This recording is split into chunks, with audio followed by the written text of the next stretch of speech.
Bonjour Rocco Contento. Bonjour. Merci d'être avec nous ce matin. Vous êtes secrétaire départemental unité SGP Police FO. Votre sentiment à vous ce matin, Rocco, sur ce qui s'est passé hier? Alors, cette affaire vue sous le prisme des forces de sécurité, nous sommes de nouveau face à un attentat terroriste. D'ailleurs, le président l'a qualifié immédiatement. Ça, c'est très bien, il n'a pas tergiversé. On a affaire face à un terrorisme endogène et pour les forces de sécurité, un terrorisme malheureusement indétectable parce qu'il n'y a plus de profil type. Il n'y a plus de profil type. On a un jeune de 18 ans, visiblement né à Moscou, d'origine tchétchène. Encore à confirmer. Je rappelle que c'est pas la première fois. Il y a 2 ans, l'Opéra Garnier, attentat au couteau avec plusieurs victimes, c'était un tchétchène. Et je rappelle aussi que 10% des djihadistes français qui sont partis en Syrie combattre aux côtés de Daesh étaient aussi des Tchétchènes. Donc, toutes ces affaires sont à confirmer. Mais la police choquée, ce terroriste ne s'est pas borné qu'à égorger une personne. Il voulait aussi tuer des policiers. C'est pour ça qu'il s'est fait abattre de 10 balles. Il voulait continuer son forfait. On est sur un mode opératoire totalement en conformité avec les ordres que donnent les chefs de Daesh encore aujourd'hui, qui disent « Moi, je ne suis pas du tout étonné, tout le monde s'étonne, une décapitation. » Mais oui, c'est les modes opératoires, c'est les consignes qui sont données par ces grands chefs-là, de décapiter, d'égorger.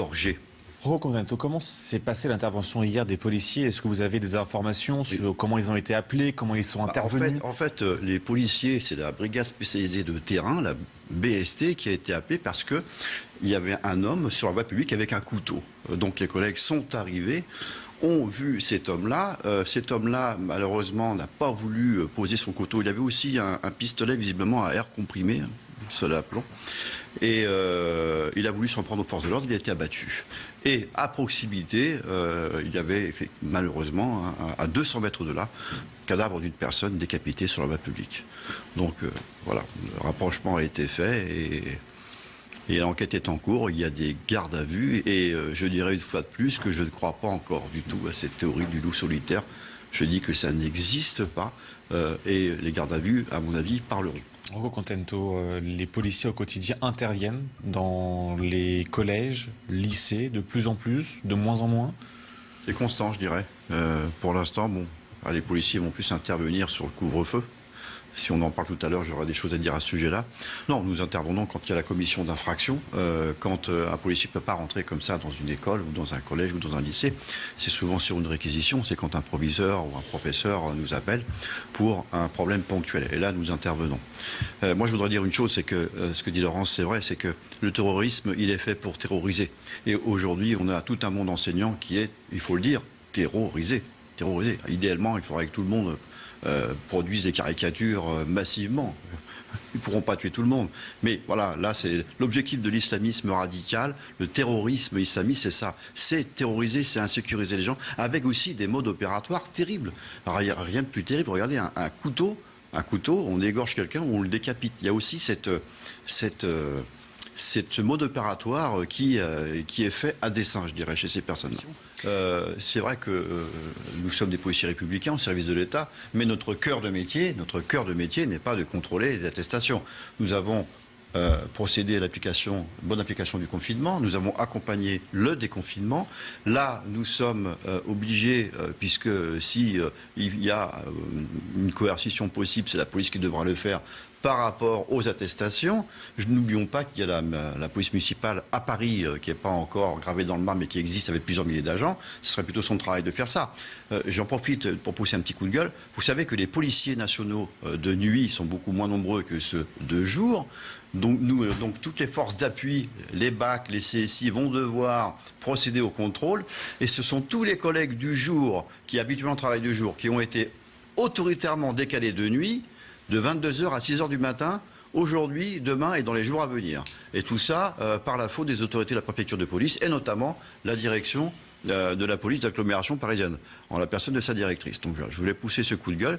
Et des policiers encore qui sont mis à rude épreuve, et avec un risque terroriste aussi qui existe toujours. Le terrorisme en France existe toujours. Moi je le dis à chaque fois, on a attendu d'avoir le dernier attentat pour que les gens se réveillent un peu, parce que certains se croyaient à l'abri, mais non. Vous avez dans ce pays des cellules, des personnes qui sont susceptibles à un instant T de commettre des attentats. Et malheureusement, ça va continuer. filmer. C'est pour ça qu'il faut soigner franchement le mal par la racine, parce que la police, elle est là, elle fait son travail, mais sur ce terrorisme endogène, indétectable, c'est très compliqué. Rocco Contento, Décapité. infiltrer, renseigner à l'intérieur même de nos écoles, est-ce que c'est faisable? Est-ce qu'on peut le faire? Écoutez, ça paraît compliqué. Ça peut se faire dans le cadre d'une enquête, évidemment, et ça, personne ne le saura. Mais il faut vraiment qu'il y ait une suspicion par rapport à un risque terroriste ou de très forte... Avéré, bien sûr. On ne peut pas faire ça sur initiative. Vous savez, les collègues de la DGSI et d'autres services de renseignement travaillent déjà jour et nuit pour infiltrer des réseaux terroristes. D'ailleurs, il y a des attentats qui ont été déjoués, mais ça passe sous les écrans radars, ce n'est pas médiatisé. Mais une fiche S, le fameux fichier terroriste, elle peut se nourrir, mais elle peut aussi, entre guillemets, se vider. Et en ce qui concerne ce type de terrorisme, moi je le répète, il n'y a plus maintenant de profil type, et c'est très très compliqué de prévoir ce genre d'acte. Rocco Contento, on parle donc d'un homme de 18 ans, d'un jeune homme de 18 ans. Son âge a été confirmé officiellement ce matin. Oui, alors c'est un profil assez commun. Alors j'entendais des voix qui disaient, non mais voilà, comment se fait-il un homme si jeune? Je rappelle qu'en 95, Khaled Kelkal, il avait 19 ans. Donc, et ce sont des ce sont des profils malléables à cet âge-là, entre 18 et 20 ans, par rapport à des intellectuels très influençables. Très influençables. Donc, et puis, il faut que les Français comprennent que malheureusement, dans ce pays-là, on est dans un terrorisme, dans un uber-terrorisme. Nous avons un État territorial de Daesh qui a été éradiqué en Syrie et en Irak. Ils n'ont plus les moyens de faire de gros attentats comme on a vu du style Bataclan ou ailleurs, mais là c'est l'uber-terrorisme, c'est un homme qui va prendre une voiture, qui va écraser des passants, un couteau, une hache ou un marteau. Donc voilà, et le problème c'est que ce terrorisme-là, il est malheureusement, il est endogène et quasiment détectable. Donc c'est très compliqué pour les forces de police. Ça c'est vrai. Justement, sur les réseaux sociaux, il y a des brigades chez vous à la police qui ont été créées exprès. Oui, qui sont créées exprès, mais enfin, elles sont vraiment peu nombreuses en termes de personnel. Ouais. Donc si vous avez un déversement de haine de 500 à 600 messages, c'est quasiment mission impossible. Hein. Non, par contre, une responsabilité du rectorat, c'est au rectorat de réagir déjà. La fiche SFSRT a été créée en 2015. Voilà. Donc là, il s'agit vraiment de susceptibilité de terrorisme islamiste.